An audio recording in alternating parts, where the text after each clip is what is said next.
Today, I'm going to go over powder coating thousands of bullets in minutes. The easiest way that I have found to powder coat tons of bullets.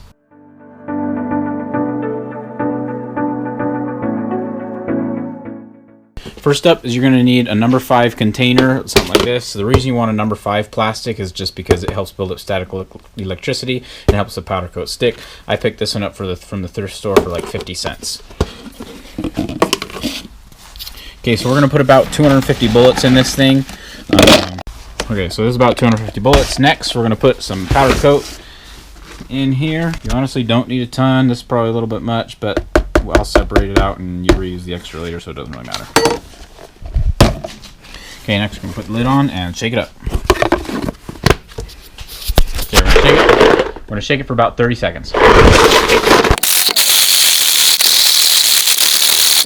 That's what they look like after you got them all shaken up. They're bending the light better. And then I have a little grate thingy here. I picked this up at the thrift store. It was probably for some files or something like that. Anyway, I use it to get out that extra powder. And I have just a piece of paper underneath. Now you could use a plastic container. If you found one of these that fit inside the plastic container, that'd be fantastic. Just gonna go ahead and dump those out on top. A little bit of shake. And then they're ready to go into the oven. So to keep them from sticking on this tray, I use non-stick heavy-duty tin foil. This stuff is outstanding. Now note that it's not the shiny side that's non-stick, it's the dull side. And I found that I can reuse this stuff anywhere between 3 to 5 times before it starts getting too much powder coat on it, starts ripping or whatever. So this is one that I've already used today, but I'm going to go ahead and reuse it. So then I'm just going to put my bullets on there, just kind of dump them on. Like that. And now whenever I'm handling something that's hot, I use, these are some Harbor Freight welding gloves. I think they come in a 3-pack for like 10 bucks. They're pretty cheap. And then I'm going to take this and I'm just going to jostle it real quick. So now they're all spread out and there are no bullets on top of one another, which is what you want to avoid because those ones will stick really well.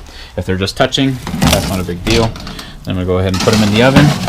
And then cure it as per the instructions on your powder coat. Mine happened to be 400 degrees Fahrenheit for 20 minutes. So I'm going to let these bake for 20 minutes. So the next part that I'm about to go over is getting them out of the oven. Now this is the most critical part to make sure your life isn't going to suck and your bullets aren't going to stick. And I've seen a lot of people do this in really janky ways.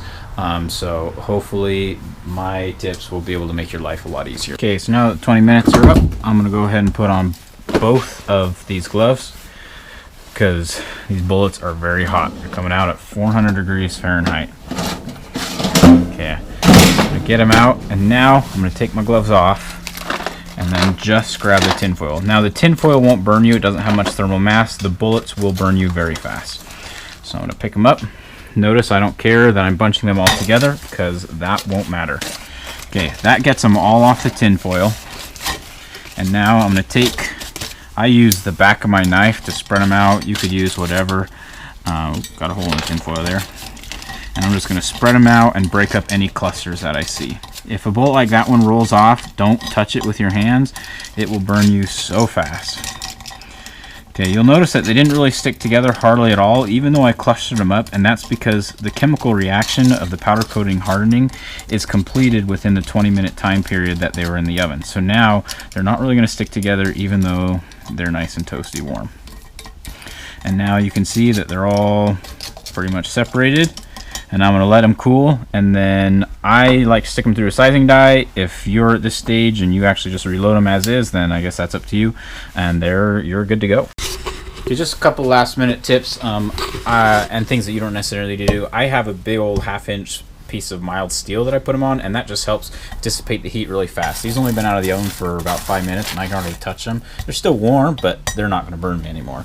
As far as a toaster oven goes, you're not going to want to use a toaster oven that you use for food because once you put the powder coat in there, powder coat and food and ingesting it all together are just not a good idea. Just a couple other things that I've seen other people do that you don't really need to do. One guy on YouTube, he was crinkling up his tinfoil. If you're using just regular tinfoil, then I found that does actually help. If you're using this non-stick stuff, don't even worry about it. You do not need to crinkle it up. Another guy or form that I read, they were putting plastic BBs to help build up static electricity in their bullets. Between you and me, that's not necessary, and it is a pain in the butt to separate them. If you're going to do anything to help your powder coat stick, warm up your bullets. That'll help it stick, but you don't want to warm up too much, or else you'll activate the powder coat too soon. You'll make a big mess. So what the best place to warm them up is just stick them on top of your oven on a box or something. Obviously, I don't have a ton of room here, but I do have a tray that a metal tray over in the corner that I can put on here, and that'll warm up my bullets, and then the powder coat sticks way better. Thanks for watching. If you have any other tips or tricks, please put them in the comments below. If you have any other questions, also put those in the comments below. Thanks for watching.